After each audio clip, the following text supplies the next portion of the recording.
काय म्हणले एवढे म्हणले मी तुम्हाला एक ह्याच्यावर लिहून देऊ का म्हणले. मी म्हणलं नाही साहेब, म्हणजे इथपर्यंत केलं त्यांनी.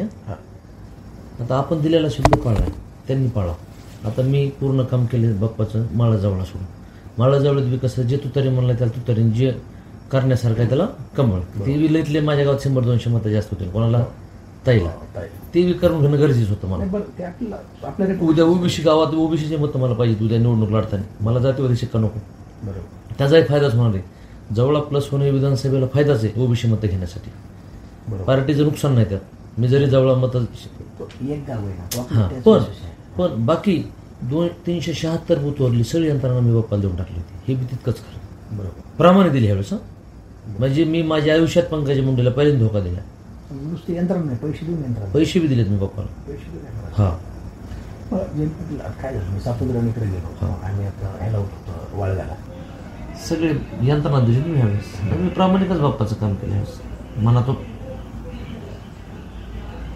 काय झालं बरं का, म्हणजे ह्या वातावरणामुळे तर नाही, मी आधीच ठरलं होतं बाप्पाचं काम करायचं. 4-5 महिने आधीच ठरलं होतं. बाप्पाला उभा करण्यात सुद्धा मी भाईला विचारा त्याचं मत परिवर्तन करण्यात मी किती कारणीभूत होतो. म्हणजे सगळ्या प्रक्रियेत मी बाप्पासोबत रात्र थांबलो मुंबईत. हे खालच्या पातळीत कोण धन्यानवाला म्हणून तर त्यांच्या बरोबर यायचे ना आपलं. त्यांना खेटू ना आपण, काही विषय नाही. बीडमध्ये एखादा धनंजय मुंडेची आपण गाडी फोडू, मी सारखा फाटका माणूस खेळतो. अरे मी तुम्ही तर आपण करू ते, पण कधी ते इकडे आल्यावर मग ते फोडण्यात मी माझे. त्याला एक ठोका, एक दगड, आपण 50,000 प्लस 1 कोटी 2 कोटी खर्च होत कमी आपल्या एका ठोक्यात. नाही प्रेस घेऊन काही बोलतो मी पुन्हा, तसलं नाही. अंगावर बी जातो पुन्हा प्रेस घेऊन. ते बी लोक जाहीर चॅलेंज करू त्याला. तुम्ही विनिंग असताना किंवा तुम्ही 10-5% मायनस आहेत असं जरी वाटलं तरी पक्ष तुम्हाला पुन्हा सोडत नाही.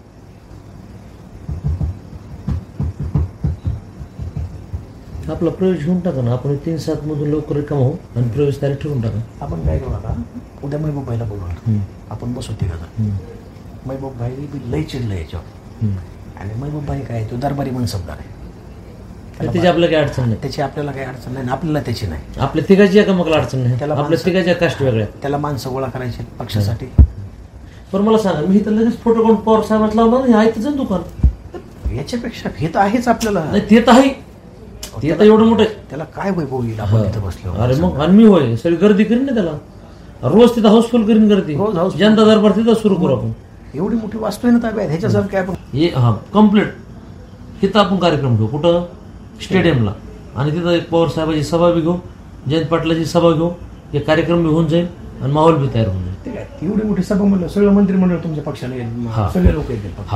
त्याला सदप्रवेशाला बाबूसाहेब सगळं. आपण मोठा जंगी कार्यक्रम ठेवू. संध्याकाळी 5-6चा कार्यक्रम ठेवू. म्हणजे 6-7ला सुरू झाला पाहिजे. म्हणजे थोडंसं जवळ आलं लोक जरा फक्त पावसाळा संपल्यावर करावं. पावसाळा पिरियड मध्ये जमणार नाही. नाही तर मग वॉटरप्रूफ मंडप घेऊन करू. लवकर करावं लागेल आपल्याला, वेळ नाही. तुम्हाला सांगा निकालानंतर सगळे चित्र बदलणार आहेत. त्यात ऐका ना, 4 जूनला निकाल लागायच्या आधी आपलं ठरवा. निकाल काही बी लागू, आमचं ठरलंय म्हणून. निकाल सगळे 4 जूनच्या आधी शब्द देऊन टाकू. पण उद्याच आपण फायनल करू बैठक आणि लगेच आपण जयंत पाटील साहेबांना बोलू आणि बाप्पा आपण जाऊन त्यांची एकदा भेट घेऊ. बाप्पाला मतदानाच्या आदल्या दिवशी जाऊन भेटून केजमध्ये सगळं नियोजन लावून मी आलो रातोरात. मी भागवतावर गेलो. माहिती हे तुम्हाला कळलं नाही, लगेच त्याला माझ्या झिरोमध्ये गेलो. कोणी ना कोणी असतं. नाही ना, कुणीच नव्हतं ना. सगळे बाप्पान माणसं पडली होती. लाईटी बंद केल्या त्या बांगल्याच्या. मग कसं काय माहिती होणार, मला तेच कळलं नाही.